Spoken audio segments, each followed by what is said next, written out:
This is Martin Giles of the Guildford Dragon News, and I'm with Councillor Maddy Redpath of the Residents for Guildford and Villages Party, who to speak about the reaction within her party to the Battle for Guildford video by Robin Horsley. Maddy, thank you for giving your time for this interview to the Guildford Dragon. Thank you, Martin. Yeah, no problem. So, what is the reaction to Robin Horsley's video within your party, within the R4GV party? So I think initially our reaction was a bit of shock. I first found out about the video at the Mayor's Ball, actually, where I was told by a Conservative colleague that it was out there, and then I saw it first time on Sunday. And I think it was just quite shocking, some of the language and the messaging put in it.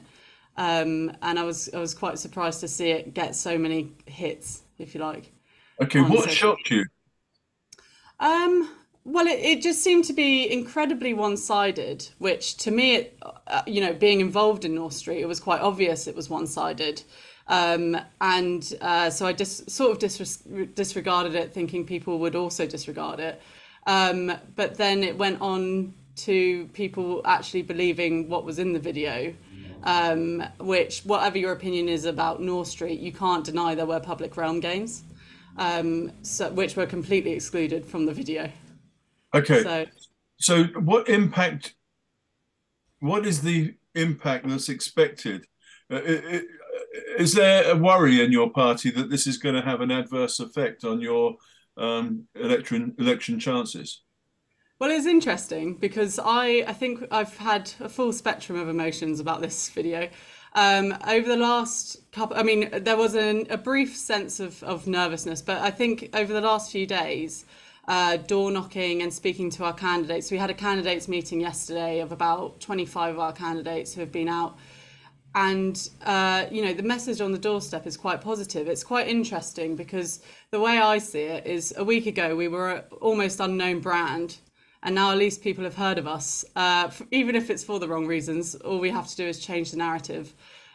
So they're knocking on the door. People have What do you heard of mean us. by that? Change the narrative. That's what people. I Well, mean, what does this mean? this attitude that, you know, we're all bankers from London. I work a very normal job, and live a normal life in You're the an town. engineer. I am an engineer, yeah, Yes. which I consider a normal job. Yeah. But it tainted us in terms of it made us look like we were all in it for the wrong reasons, which I don't think is appropriate at all. Okay. No one stands for election for the wrong reasons, in my opinion. So you were initially worried about the effect, but now Mhm. you're less worried. Is that a good Yeah. summary? So the initial concern came from the comments that were on the post, which seemed to support the video quite strongly, I would say. But it was a paid for ad. So what this means is, and we've seen it a few times with stuff like Brexit and with Trump, where you can pay for ads and you can target certain people from certain demographics. So it's all disclosed online. It's available data. It was 500 and 600, between 500 and 600 pounds was spent within 48 hours Do you know on this. who paid that? So it was Robin Horsley who paid for that. Okay. Whether I have no idea why. I can't state his intentions. I find it bizarre that someone who's not even running for an election would put that much money behind something. There's nothing illegal about it. Nothing illegal. No, no, it's completely within his right, and it's within Facebook policy, whether I agree with it or not. um, but you But I you mean, do. I haven't spoken to. I didn't know that, but I haven't spoken to him about this money he's used. But presumably, he would say, "Well, I'm allowed to do it. That I feel strongly about this issue, and so I decided to spend that money doing this." Yeah, that's fine.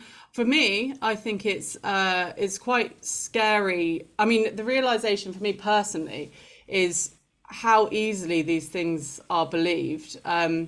What concerns me about his video in particular is the lack of, let's say, a full truth. I think there were quite a few misrepresentations in the video, and people just blindly believing it because it was well produced. And that's what I find incredibly concerning. I find it concerning as well that he's told people not to vote for us on a single issue. You know, there are hundreds of issues in the Guildford Borough. There's thousands of things that Guildford Borough Council are responsible for.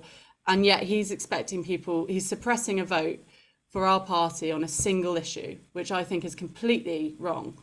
But people do feel strong. Well, some people feel strongly on that single issue, don't they?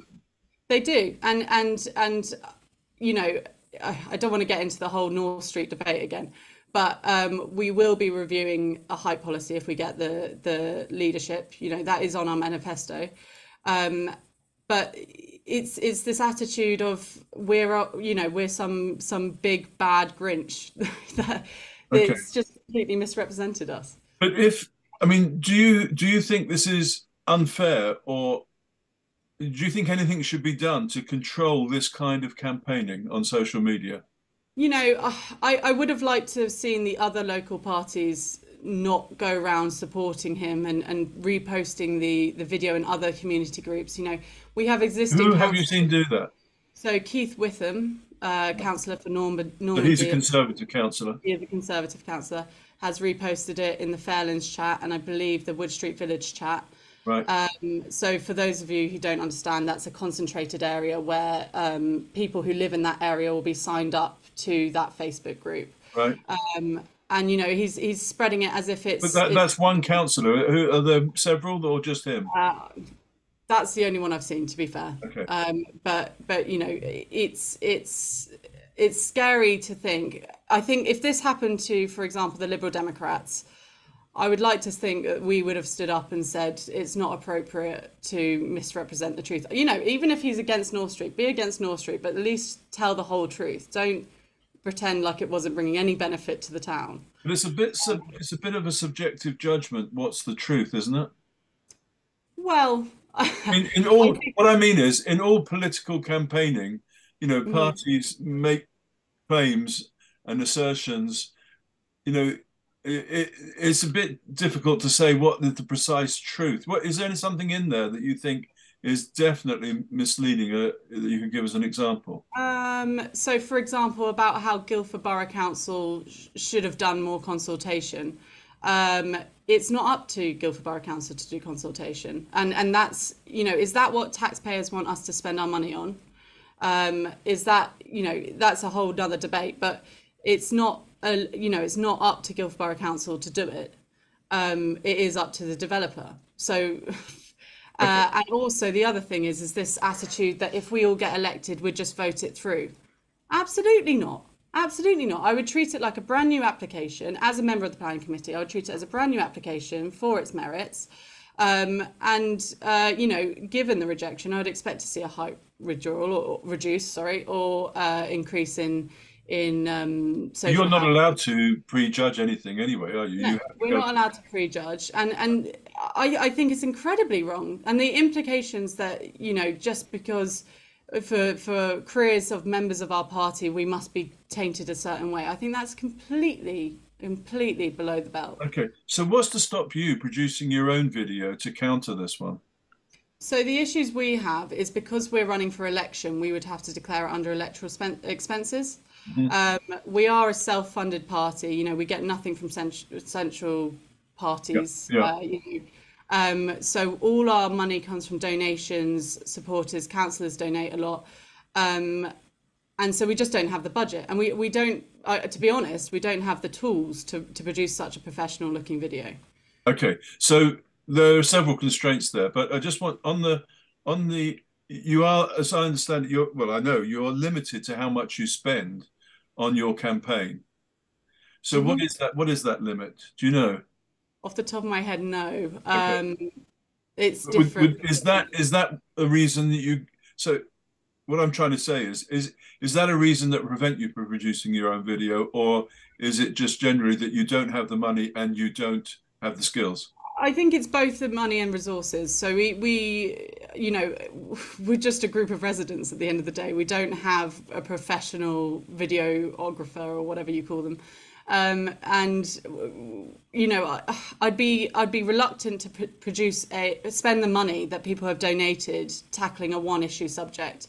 You know, I think I'd much rather do one which promotes our fantastic candidates and the wide diversity we have, rather than focus on one man and his campaign. Okay. Well, Yeah. Maddy Redpath, Councillor Maddy Redpath, thank you very much.